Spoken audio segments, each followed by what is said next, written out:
In the early 1940s, the world was already deep in conflict, but for many Americans, the war felt a world away. In the Pacific, however, tensions were boiling. The United States and the Empire of Japan were on a diplomatic collision course over Japan's expansionist ambitions in Asia. The U.S. had imposed economic sanctions, including a crucial oil embargo, to curb Japan's military machine. Japan saw this as a direct threat to its national survival and its destiny. A drastic, decisive action was needed. The mastermind behind Japan's bold plan was Admiral Isoroku Yamamoto. He knew Japan couldn't win a prolonged war against America's industrial might. The only hope was a single, devastating blow to neutralize the U.S. Pacific Fleet, buying Japan precious time to secure resources and fortify its new empire across Southeast Asia. The target was the heart of American naval power in the Pacific, Pearl Harbor, Hawaii.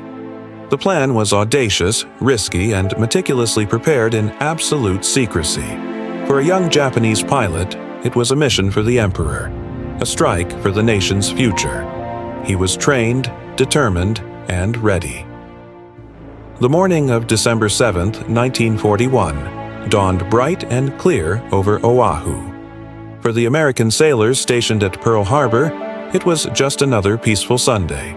Suddenly, at 7:48 a.m., the sky filled with the roar of engines and the rising sun emblem of the Japanese Imperial Navy.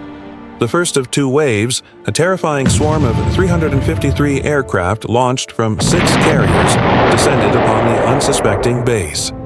Bombs and torpedoes rained down on the battleships moored in the harbor, and the planes parked wingtip to wingtip on the airfields. The surprise was total and catastrophic.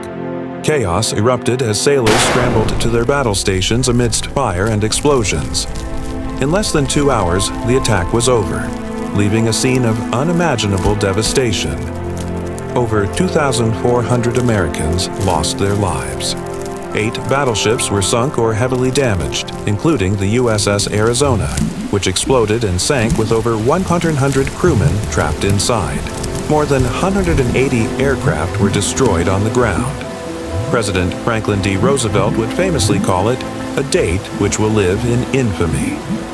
The attack on Pearl Harbor had failed to destroy the American aircraft carriers, which were out at sea, but it had succeeded in one thing: it awakened a sleeping giant. The very next day, the United States declared war on Japan, officially entering World War II and changing the course of history forever.